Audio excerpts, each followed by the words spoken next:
You're going to the toilet, you know they are old people. So the bladder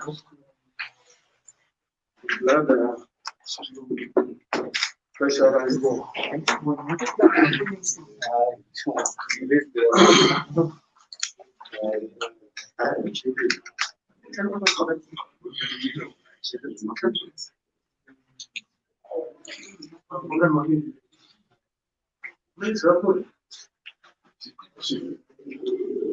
No problema.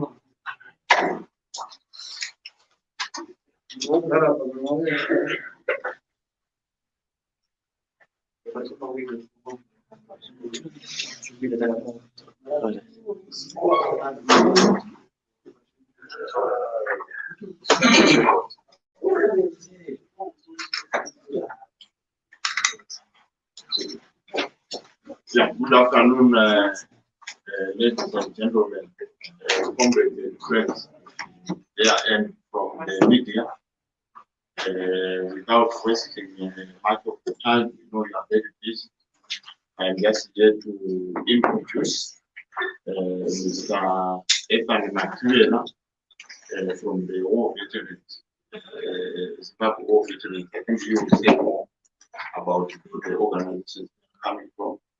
We at the Media Center here are basically a platform for all who want to express whatever they want to express, also for facilitating access to information. This is why we, all people coming, those who wish to be here, the NGOs here, even the MDC itself has been here. Many other people have been here to address the media, to address the media. So it is in the same vein that we today have another representative or other representatives rather of veterans coming here to address us on a number of issues. They are going to be presenting them. So, Mr. Makuela, over to you. I think you will introduce your other colleagues. Thank you.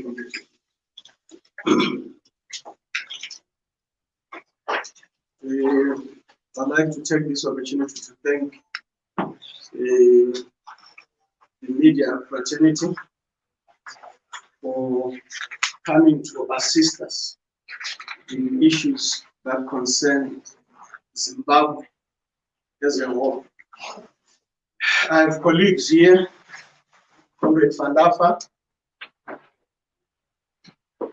Comrade Ignatius, and Comrade Shirley Case. We are the founding members of the Zimbabwe National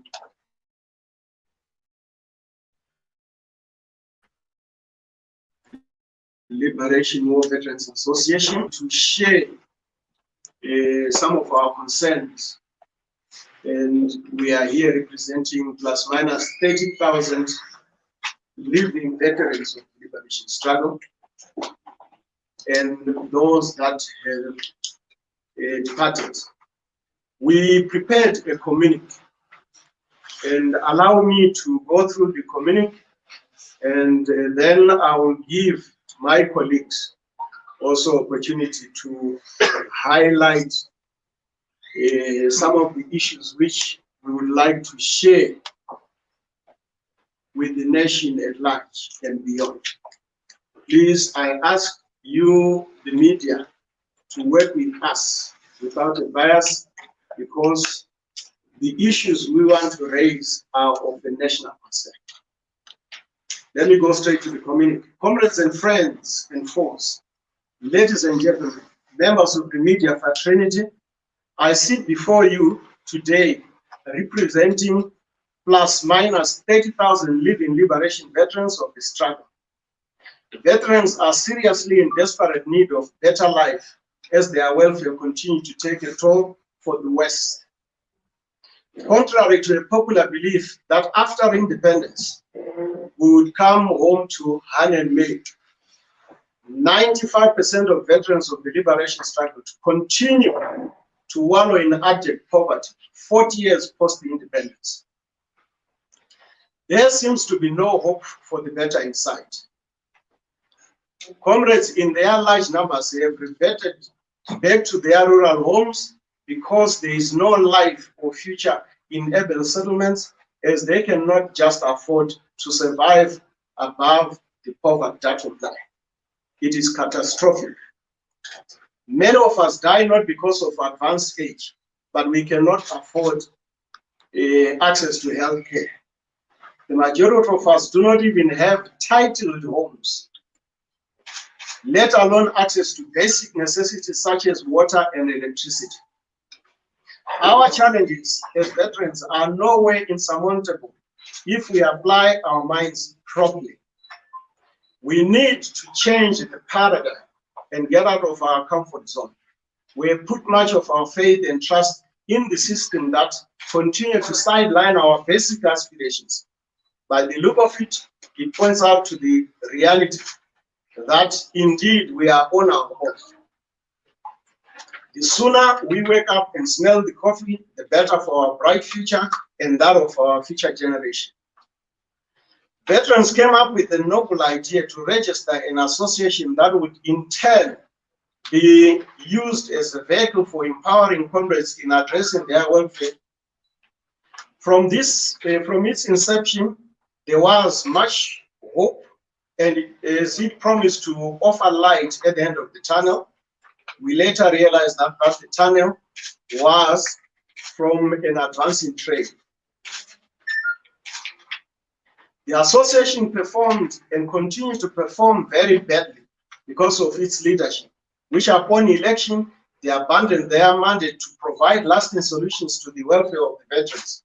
Instead, they shifted their focus and aligned themselves with partisan politics. The welfare of veterans continues to suffer as a result. Not that we want to be a welfare case, far from it. What we are asking for is for a central government to unveil an enabling environment for us as war veterans, where we can engage in proper income generating projects in mining, farming, manufacturing,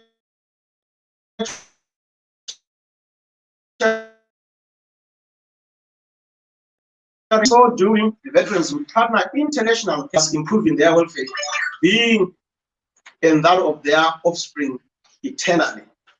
It is, ladies and gentlemen, common knowledge that veterans of the liberation of Zimbabwe are not only a national brand, but has continental appeal too. We have continued to squander many opportunities by confining our brand domestically instead of spreading ourselves beyond our borders. This has instead been as a result of a leadership who lacked a vision to steer our association to greater heights through new innovations so as a result, we remain a charity case. As a way forward, we require men and women of note and substance to take us out of this norm and provide leadership, men and women with integrity, commitment and compassion on the plight of war veterans of the liberation struggle. Since its inception, the Zimbabwe National Liberation War Veterans Association has been affected very negatively by poor management and lack of visionary leadership. As a result, we have observed that leadership has failed to establish even an independent headquarters for itself. There are not proper structures of up-to-date paid-up members as required by the association's constitution. The annual general meetings, no clear policy guide the direction of the association, no audited reports on the financials of the association. Comrades and friends, we demand for the association to reform as follows. Upon its dissolution of the leadership, there has to be a mechanism in place to start a process of conducting a Congress which will in turn accord the election of a new leadership. There should be a reasonable timeline from the date of dissolution to the date of conducting a Congress and elections in order to allow prospective contenders to sell themselves to the veterans dotted in all corners of the country and beyond our borders, which has not been the case before. Contenders should be able to articulate their vision, capabilities, and abilities to contend on behalf of the veterans. We no longer want to put a leadership that will fail to deliver life-saving solutions to the veterans. We also want leadership to assume total independence in conducting elections, running of the affairs of the association. We should be assisted by the Department of Labor and Social Welfare as a presiding office, not the army. After electing the new leadership at national and provincial level, we should be able immediately focus on a 5-year development plan, which clearly indicates area in which the leadership will embark on. There should be projected timelines, programs, and projects to be taken during the new leadership's tenure. There are outstanding housekeeping issues, ladies and gentlemen, conclusively, such as the NITRAM, which I will give Comrade Gina to include the issue of NITRAM properties. Comrade continue to suffer, yet they contributed large sums of money towards their investment. The association, as a bona fide and authentic representative of the victims of the NITRAM scourge, should ensure that property is safely returned to their rightful owners. In conclusion, comrades and friends, ladies and gentlemen, members of the media fraternity, may I singularly and collectively appeal to all citizens of Zimbabwe, the President and the government of the Republic of Zimbabwe, to seek a common ground to work together for the benefit of the supplicating Zimbabweans. We are only solution to our economic challenges, just as we are the source of the problem. No man or woman possesses the monopoly of ideas on how Zimbabwe can come out of its current predicament. It requires a collective input. I thank you. May the ancestors of our continent prevail over our conscience. I thank you. And I then, with your indulgence, refer to initially Comrade Fandafa to come up with another statement. Comrade Fandafa. Full name. What's the full name? What's your full name? Can you state your full name? Comrade Fandafa or Fandafa.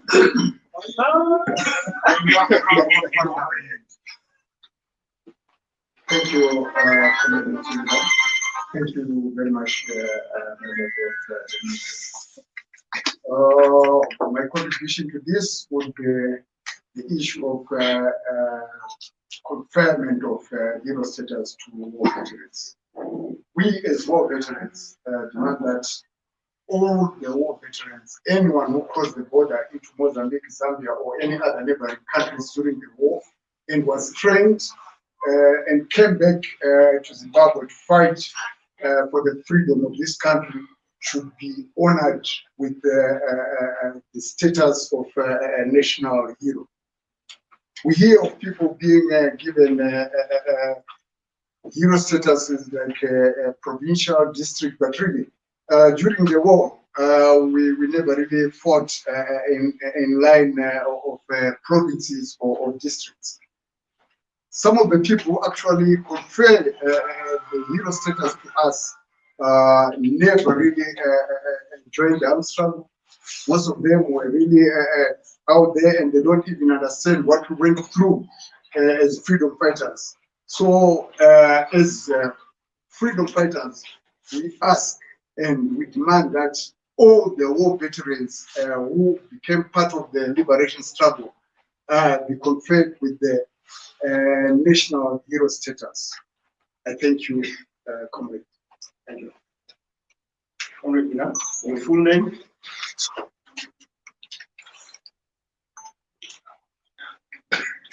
My full name is Ignatius Mutsinzi. I'm going to tackle the question, the land question, which is now becoming a burning issue.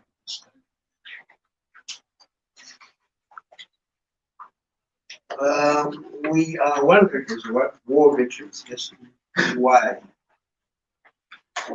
our government has now given priority in terms of compensation to the white sectors or former white families ahead of black farmers or black Zimbabweans whose land perhaps was grabbed by government during the land reform program.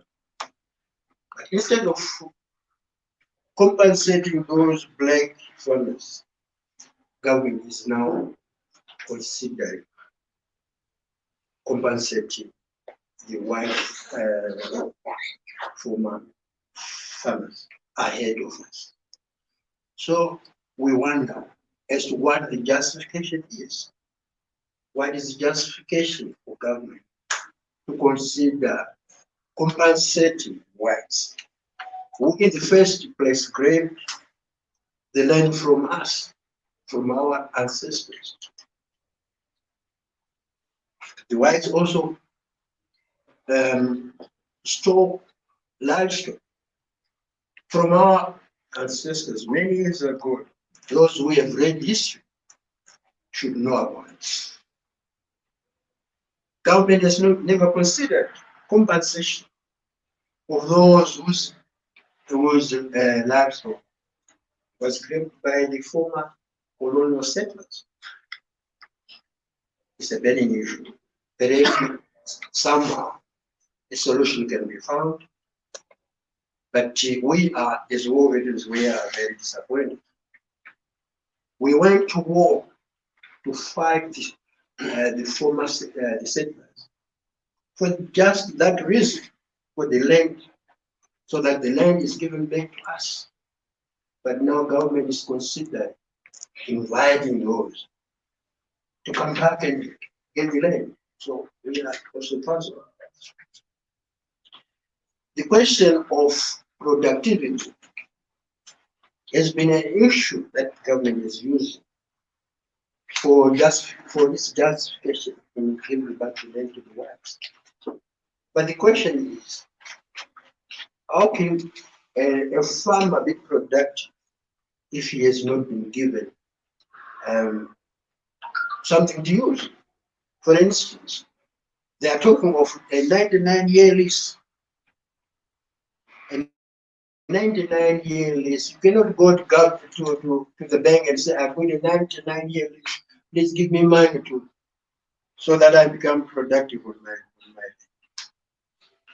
We as war veterans, we want a title. We want a title to the land. That is what gives us the power. That is what gives us the leverage to work on the land so that we become productive. If we don't, we can't use the 99-year lease to go and borrow money from the bank. Because the 99 lease means the land still belongs to the state. So the government, the banks won't give you the money. So we want title to the land.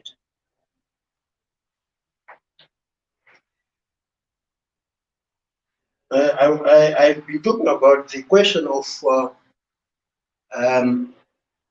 the properties that were taken away from our ancestors some years ago, years ago. And government is now considering giving money, 3.5 billion to the wife. But they have not talked about the reparations. We need reparations. We need reparations for properties for our ancestors that was grabbed from them. Reparations is this should be the issue that the government should now address, but they don't talk about it. Then lastly, my chairman talked about the Nitram properties, which was formerly Zipra properties. These properties were taken way back in the early 80s. But we were anticipating that by 1987, when there was this unit agreement, these properties would be given back to the rightful owners. But still, those properties are still with our government. Whether they've sold them, we don't know. But we want an answer to that. As workers, we think that issue was used as a divide and rule tactic by the ruling party. We want this to be addressed. Nitram property should be given to their rightful owners, I think. Maybe to just buttress on what you have said, yeah, the bone of contention basically to deal with the land question. We find our government in serious moral breach, because in terms of priority, for us, the liberation veterans, we have gone specifically to reclaim our land back. We are here seated landless. We went there specifically to reclaim land on behalf of Zimbabweans who were previously disadvantaged. But here we are today, we have no claim to the land that we fought for. And it's really unacceptable. We have to be very honest. We are only sharing this information through the media in order to inform the generality of citizens, and more specifically to the war veterans who have no access to information. Please help us spread the information, because we are saying, as veterans, we are going to engage our government. This is only a process. We will engage, we will knock at every door, so that at the end of the day, the question of land must remain in the hands of the rightful owners who were previously disadvantaged. The members of the media, I can see your generation is very young. You have aspirations in life. You want to retire to something. You cannot really adopt Chikwerete.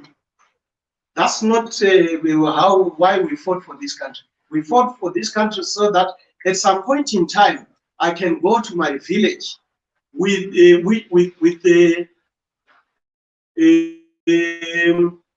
infrastructure development in place, where there's water, there's electricity. But you can imagine there's nothing of such. I cannot even leave heritage to my children, because there's just nothing. So the issue of land has seized us, and we are very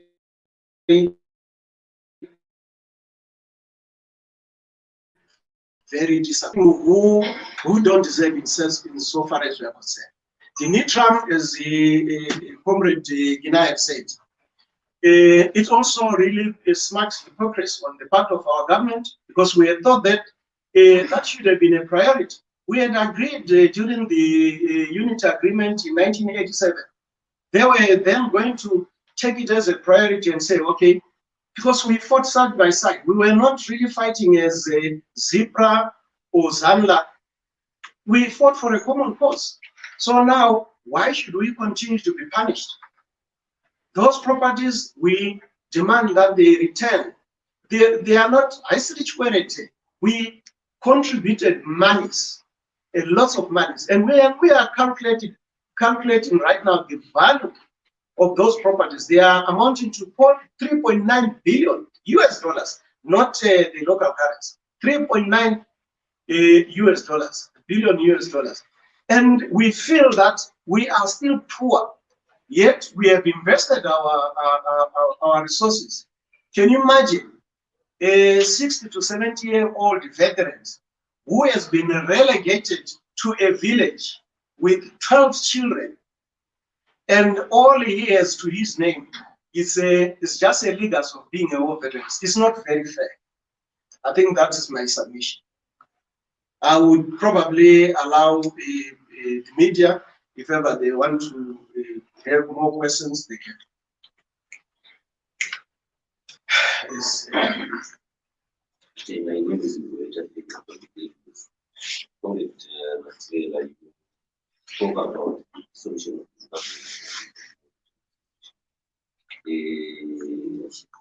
Leadership. Leadership. Correct.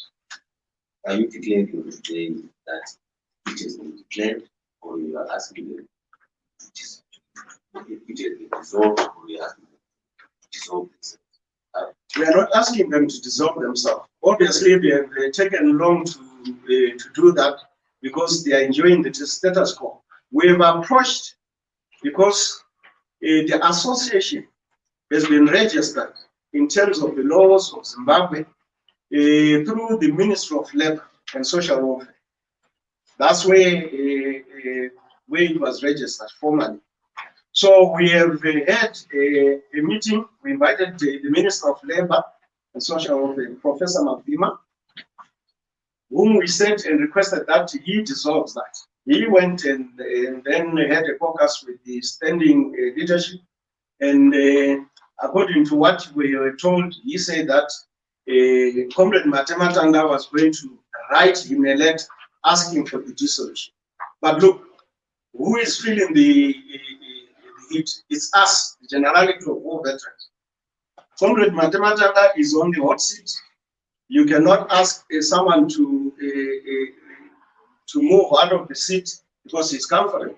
It's us. But you see, over and above, it's just not about the leadership. Look, we can even form another association. There are so many other ways. But all we are saying is once you are put in a place of leadership, particularly on these special constitutions which we are talking of, the liberation veterans, please try to be good and try to provide solutions for their welfare. Because right now, as we speak, 95% of war veterans, they have nothing to write home about.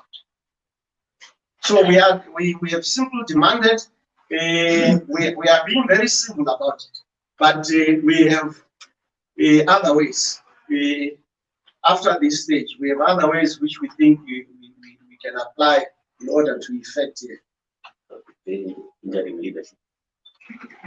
Sorry? We don't have an interim leadership. We don't need an interim leadership. It's a process. All we are saying is the current leadership has outlived their mandate. You know, the Constitution says you will be there for 5 years, right? So they breached the Constitution, and it's only proper for us to say they must step down. That's the demand we are doing today.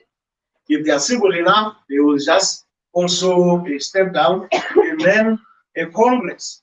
That's why we have asked the minister responsible to then effect a dissolution.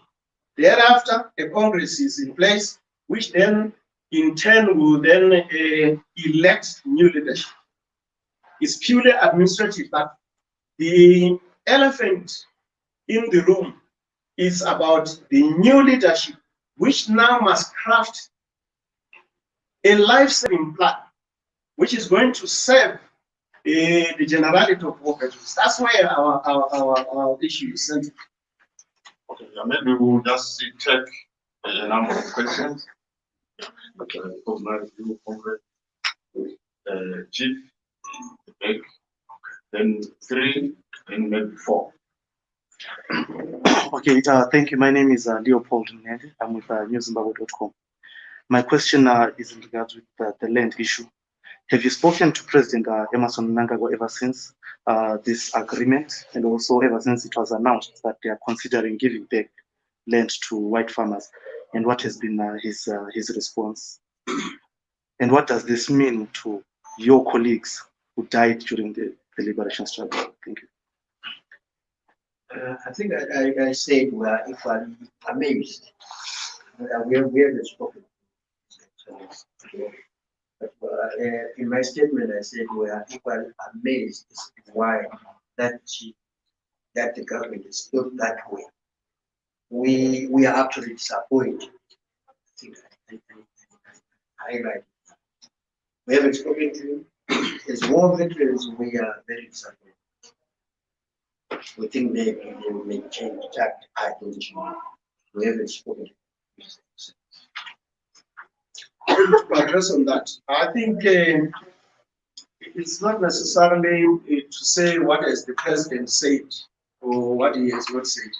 If his members of cabinet have come up, to me, they speak on behalf of the government and in turn also on behalf of the president.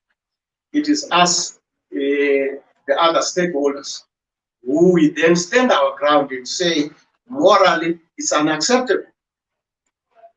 As veterans and on behalf of the millions of disenfranchised Zimbabweans. That's why we even go a step further and say, from now onwards, let's not even talk about the 99-year list. Let's talk about title, because then I will be able to go and be capacitated if I go to a bank. We've been blamed for being unproductive.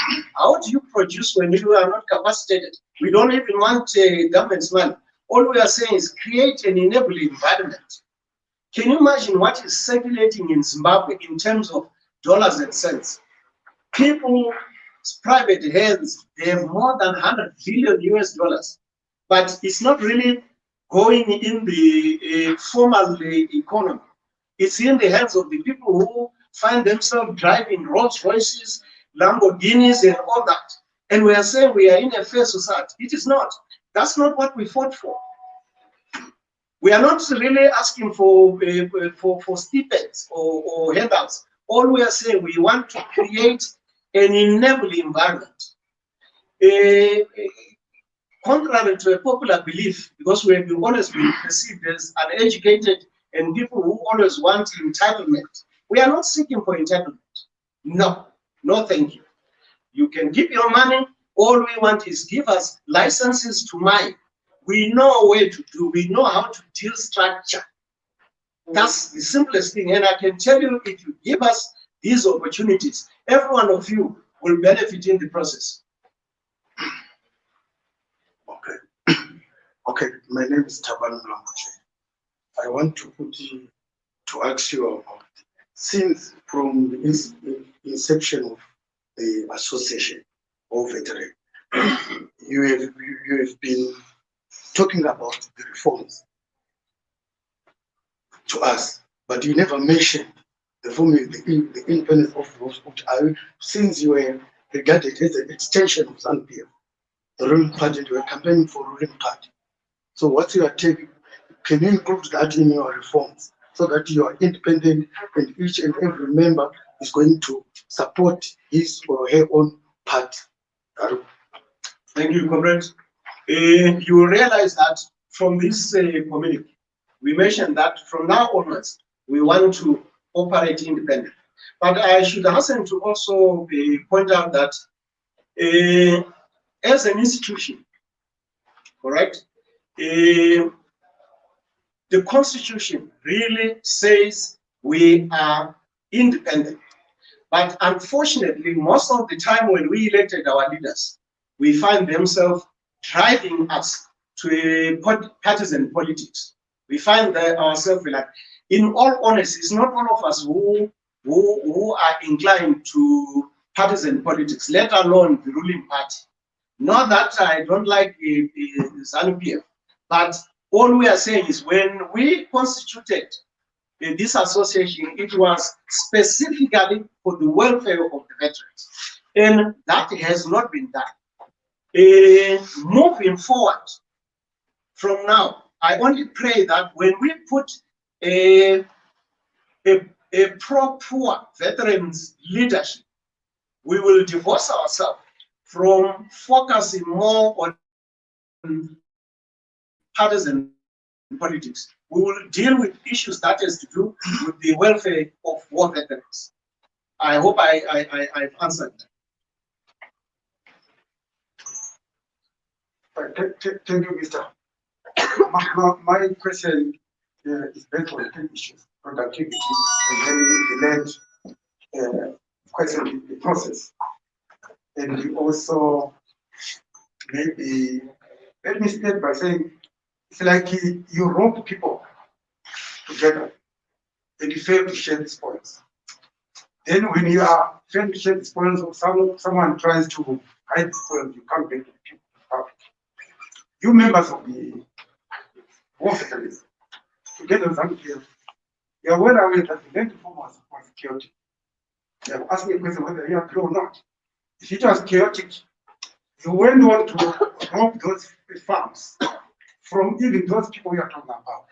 And you went on to share the land amongst yourselves, and you denied some other members, like opposition members, even some members who are not particularly particular party. So in short, you were biased in your distribution of land. I don't know whether you agree or not. If you agree on that, what are you going to do to rectify the system? Because we are crying today because land reform itself was chaotic. Now your government is trying to bring back work. Look at it now. Farming itself is not based on grants. It is based on everyone. We may not go back to a system where there is racial discrimination. If I were you, if I were in government by then, I would have allowed to cut off, if I had 20,000 hectares of land, or 200,000, I take a quarter or 3 quarters. That white farmer remains there. They will not have escape or run away because the system uses itself. You use some weapons, use some tools. So now you are trying to get, but you are the same people who butchered people in the farms and you took over the land. Now, because now the spears are now against you, you are now telling us to us now to say, look, things are bad. I don't know what the NIPRA we are talking about. The properties are the cars or buildings or farms, we don't know. It seems to me, I'm not clear. But it has been too long before you tried to talk about that, the properties.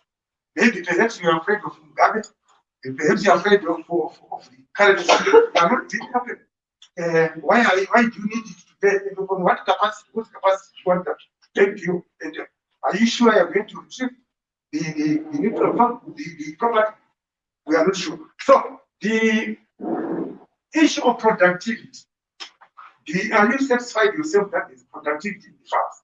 If there is no productivity, then there's need to revisit the whole system and make sure those who have got multiple farms, they will be taken back. Some have got 20 farms, 30 farms.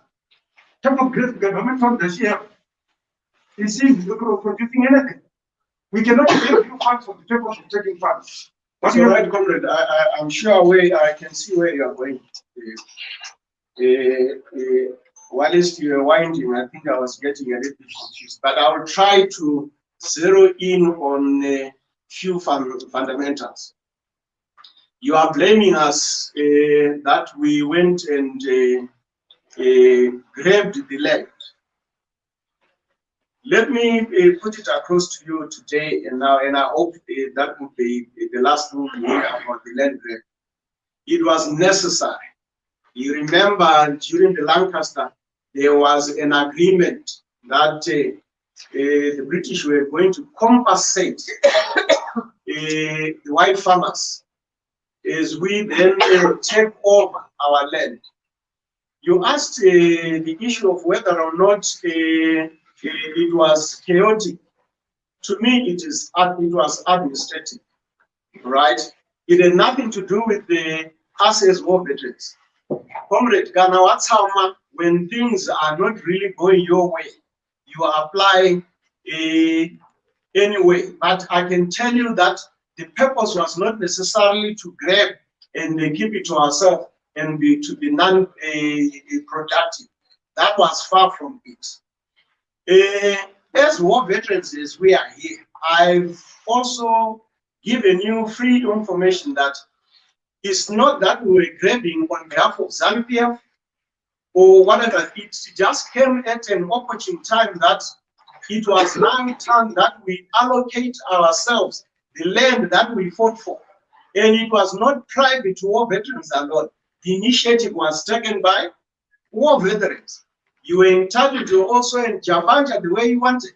Right, let's just discuss around whether or not after a post-grabbing the land, our land, because it belongs to indigenous. I don't want even to talk about whites, because that's a very contentious issue. After we did that, the administrators of that transition did it in a chaotic manner. That I admit. But you cannot stand there and blame war veterans, because we had an institution which was a full government, which was supposed to run that. You cannot then come to war veterans and say, we did it chaotically. Us, what was to do as who were fighters was just to go there and simply say, this is where that's what we fought for. And it's getting late, so let's grab it. Then, well, the leadership there, you are saying, why is it taken this late? You must remember that Mugabe by then was still my age. He died last year, didn't he? So he was the one in charge. I can almost be in charge somehow, but I'm not going to behave like him. I am going to do the right thing in the process. That's all we are saying. Don't look at us as war veterans, comrades. The media, don't look at us as war veterans. We are ordinary citizens like yourself, except that we have taken a decision. Unlike most of our citizens who continue to spread their dissatisfaction through the platforms of the WhatsApp, the Twitters, and what we have brought it. We are provoking this thing. We are challenging you to give us pressure to say, let's make this thing right. At the end of the day, we are left with very few years to live ourselves. But what leaders are we leaving behind for you guys? We are simply saying, don't even talk about it. We are here as non-partisan. It's my constitutional right to belong to any political party, but I have chosen to be neutral when it comes to the land issue. You understand what I mean? So it's neither here nor there to lay a blame. In fact, it's not a blame game. We are trying to find a lasting solution. We are where we are because mistakes were done. If I can also even tell you that the opposition did more harm than good, because they placed themselves as the opposition. And who is even funding the opposition is the yesteryear settlers. That's why we are getting our, they are getting those funds, we know. And also, the ruling party is also getting its support. So we are divided right now. We don't have anyone neutral. We have the extreme opposition and we have the ruling party. But we are saying, let's find a common. That's why we are even advocating for a dialogue. Our interests are not really fundamentally different. We are simply looking at coming to a common objective, because we are saying everyone is suffering. That's what we are saying. Comrade, can you list the properties, the 3.8 billion that taken from Zifra? It's a common, I don't have them off the cuff, but I will be privileged to provide a list. I think there are over 100 of them. Among them, Snake Park, Niger Farm, which lately has been given to, I don't know whether it was given to government or to the party. I cannot recall. We have what do you call the one that is the president's department in Bulawayo? Magnet House. We have plenty of them. Even cargo carrier, the cargo carrier, that's a transport company. We have so many of them. It's only that when I'm sitting here, I cannot give you, but guaranteed, we have a list of them. We have only come here to share with you what is outstanding, but we will be able to freely provide that information to you. Don't even worry about it. Okay. Do we see a question?